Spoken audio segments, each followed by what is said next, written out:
You are looking at Julian's pronunciation guide, where we look at how to pronounce better some of the most mispronounced words in the world, like this other curious word. But how do you say what you're looking for today?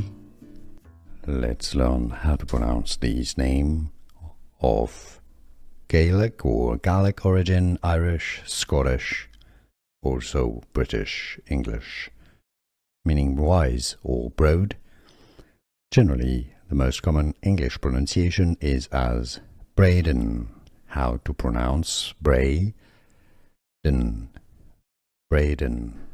Here are more videos on how to pronounce more confusing words and names too many mispronounced. Like this video if you found it useful. I appreciate your support. I'll see you soon and thanks for watching.